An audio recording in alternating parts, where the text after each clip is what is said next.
26 mai 2024. À l'heure où j'écris ces lignes, nous sommes à 2 mois de la cérémonie d'ouverture des Jeux Olympiques de Paris. Et à travers le Festival de Cannes, la France vient d'envoyer ce message à l'international. Acheter des femmes pour les violer, c'est un travail. On en oublierait même que nous vivons dans un pays abolitionniste. En France, il est illégal d'acheter une femme pour la contraindre à un rapport prétendu sexuel. Un rapport non désiré. Mais alors que les féministes, les associations et organisations actives sur le terrain se préparent à la catastrophe à venir, car à chaque événement international vient son lot de trafic sexuel, la bourgeoisie déconnectée de la réalité a décidé, elle, de célébrer les fantasmes cinématographiques d'un violeur proxénète, sans se soucier une seule seconde des lois françaises sur le sujet. Oui, faire la promotion, l'apologie de la prostitution et donner une image attendrissante du racolage des clients prostitueurs, c'est du proxénétisme. Nous savions déjà que la Croisette était un lieu qui glorifie pervers, violeurs célèbres et trafic sexuel à gogo. Depuis plusieurs années aujourd'hui, le MeToo du cinéma tente de faire s'écrouler le socle du Boys Club de Cannes, avec ses criminels qui y sont bien plantés chaque année. Mais c'est à peine s'ils tremblent. Quand les féministes donnent un coup, c'est 3 autres d'avance que le patriarcat nous envoie. Le festival avait débuté par un timide MeToo et s'est fini par la Palme d'Or décernée à un proxénète qui glamourise la prostitution. Le scénario du film. Une histoire qui se déroule entre New York et Las Vegas. Anora, une jeune travailleuse du sexe comme ils aiment bien le dire, voit sa vie chamboulée lorsqu'elle tombe amoureuse de son violeur de clients, le fils d'un oligarque russe. Ils se marient dans la foulée. Anora découvre ce qu'il nomme cyniquement l'argent facile et un univers de luxe. C'est donc sans surprise l'histoire d'une femme vénale et nymphomane qui kiffe l'argent et le sexe, encore l'argent et le sexe, toujours l'argent et le sexe, mais avec une touche émotionnelle pour atteindre le spectateur. Le réalisateur américain Sean Baker n'est pas à sa première réalisation qui glamourise et fantasme l'esclavage sexuel.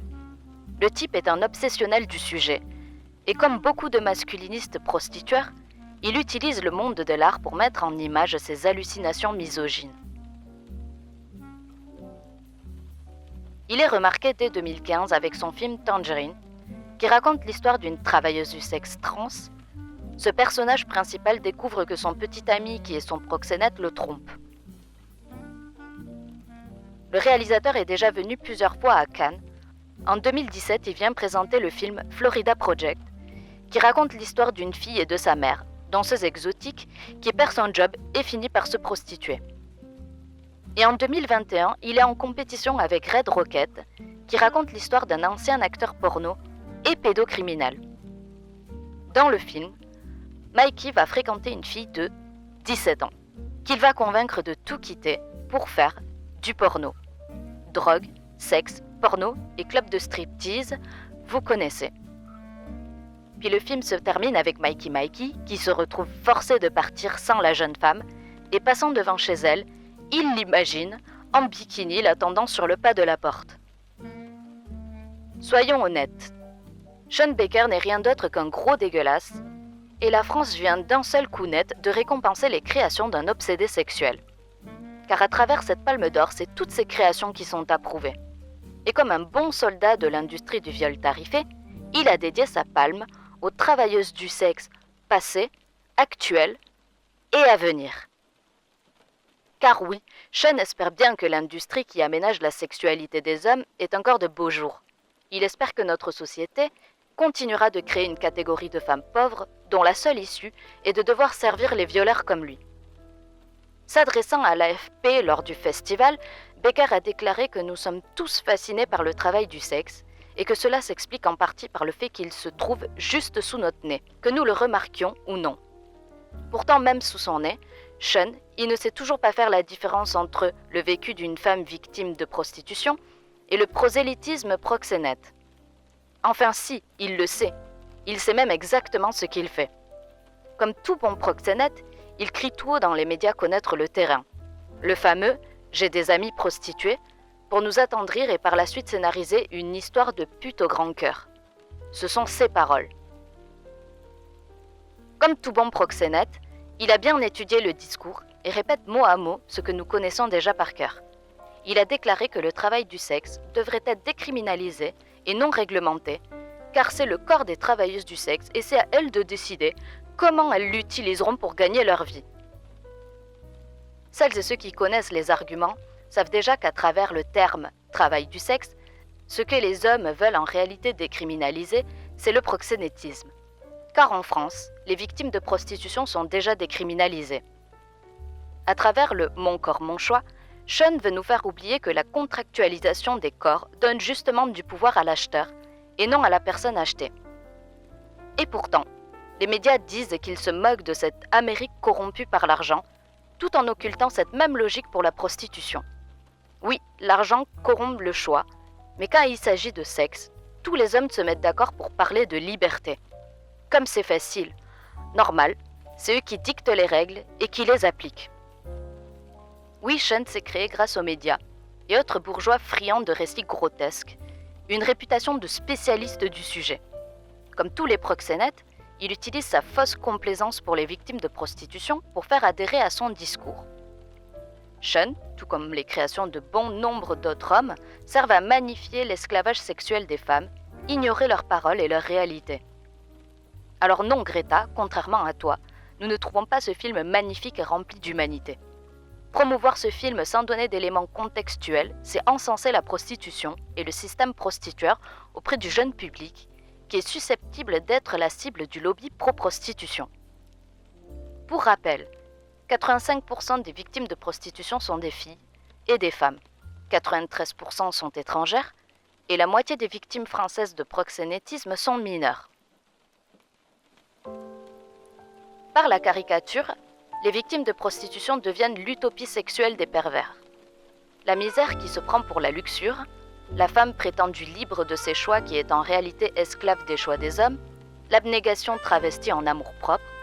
À toute époque, les hommes autoproclamés artistes ont cru subvertir le sujet de la prostitution. En réalité, ils sont devenus des artistes ratés, glorifiés par une minorité d'autres ratés de la même classe sociale qui se gargarisent des mêmes délires. Et c'est ainsi qu'ils normalisent culturellement notre marchandisation. Quand Sean Baker parle de prostitution, pour lui c'est un jeu. C'est une carrière et un travail qui doit être respecté. Ou encore, c'est un sujet qu'on peut explorer à l'infini, nous dit-il. Oui, Sean, tous les sujets peuvent être explorés à l'infini. Mais faire croire que tes films s'inspirent de la réalité est hypocrite et criminel.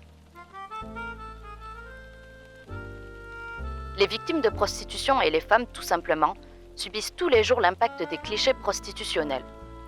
Nous n'oublions pas que si nous, les femmes, sommes interpellées dans la rue par des hommes en voiture, qui nous proposent de l'argent en échange de faveurs sexuelles, que si les hommes veulent reproduire leurs fantasmes sur nous en usant de stratégies, analysant nos contraintes et en utilisant la violence psychologique et physique pour nous faire cracher un oui, c'est parce que vous, réalisateurs et hommes qui façonnent la culture du viol, vous en êtes responsables. Vous êtes responsables de l'insécurité dans laquelle nous vivons. Alors ne venez pas nous faire croire que vous considérez le vécu de ces femmes quand vous vous évertuez à ne montrer que ce qui vous arrange, au détriment de notre vie et notre sécurité. À Cannes, la prostitution connaît un pic d'activité durant le festival. Chaque année, nous avons, normalement, le droit à des articles qui nous informent de l'état du trafic sexuel durant ces 2 semaines. Moins depuis quelques années, sûrement dû à cette banalisation du discours proxénète, travesti en discours humanitaire. Si la plupart des médias passent leur temps à commenter la montée des marches et les films en compétition, l'envers du décor est souvent laissé de côté. Il y a pourtant beaucoup à dire.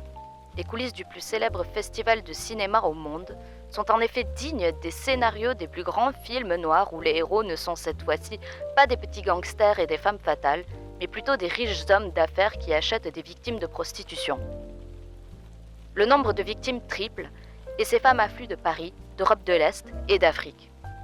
Prostitution à Cannes, un véritable business sur le trottoir et sur Internet. Pic de prostitution pendant le festival. Cannes, le monde secret et très rentable des prostituées du festival. C'est ainsi que les médias titrent leurs articles. En 2007, avant la loi abolitionniste, The Hollywood Reporter nous révélait le scandale autour du démantèlement d'un réseau de prostitution gigantesque, brassant des milliards, géré par Eli Naes et le fils de Kadhafi.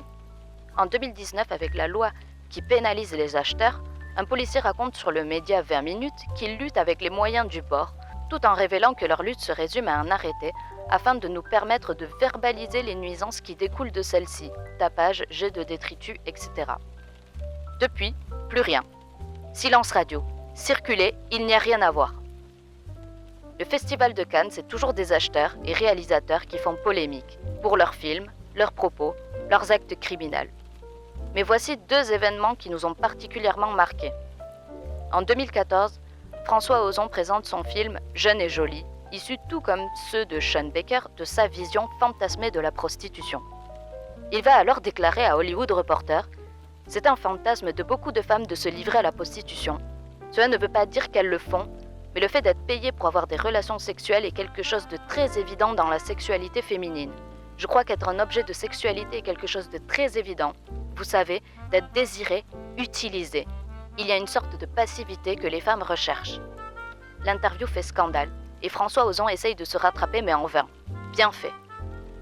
En 2019, le nouveau film de Keshish fait scandale, avec une scène de cunnilingus de 13 minutes. Pour celles et ceux qui ne le savent pas, Keshish est un pornophile assumé. En 2014, il s'affiche fièrement au salon du porno de Las Vegas avec Nikita Bellucci. Il est à ce moment-là déjà le détenteur d'une palme d'or pour le film La vie d'Adèle, très controversé durant le festival. Tout le monde parlera de la scène de sexe du film, mais peu encore aujourd'hui parleront de la violence du réalisateur. Les deux actrices ont pourtant révélé les actes et les techniques violentes de Keshish. Un tournage qualifié d'horrible, avec un réalisateur qui essayait toujours de nouvelles choses parce qu'il ne savait pas vraiment ce qu'il voulait. Des scènes répétées plus de 100 fois, Léa Seydoux s'exprime dans les médias et raconte « Il est devenu fou, s'est emparé du moniteur sur lequel il contrôlait l'image et l'a jeté dans la rue en hurlant « Je ne peux pas travailler dans ces conditions ». Keshish hurlait « Frappe-la encore » ou « Non, embrasse-la, lèche sa morve », alors qu'une des deux actrices saignait du nez. En lui donnant la palme, c'est son comportement aussi qui a été validé dans le monde du cinéma. C'est ainsi que pour ce nouveau film en 2019, il ira encore plus loin dans la bêtise et le porno, alimenté par sa palme et son égocentrisme. Cependant, cette fois-ci, de nombreux spectateurs quittent la salle pendant la projection. Des journalistes américains ressortent choqués. L'actrice principale va même fuir la projection et la conférence de presse. Elle expliquera plus tard sur Canal+, qu'elle n'était pas d'accord avec ce qui allait être projeté. Keshish lui répondra qu'elle n'a jamais, à aucun moment, manifesté la moindre gêne, ni quant à sa nudité, ni quant à la dimension érotique de certaines séquences. Un bon discours culpabilisateur digne d'un violeur. Elle a consenti, elle a pris l'argent, fin du débat. Conclusion. Sean Baker va-t-il devenir le nouveau Keshish ? Reverrons-nous encore cet obsédé sexuel nous présenter à Cannes sa nouvelle daube ? Ce qui est sûr, c'est qu'une nouvelle fois, MeToo nous a montré que les victimes de prostitution ne comptent pas dans les revendications du féminisme mainstream. Elles sont comme toujours les grandes oubliées. Aurore Berger, ministre de l'égalité femmes-hommes, qui a promis un plan anti-prostitution durant les JO 2024, n'a fait aucun commentaire sur cette scandaleuse remise de prix. Ce silence assourdissant en dit long sur sa sincérité. Nous attendons désormais avec impatience mais sans surprise les Jeux Olympiques.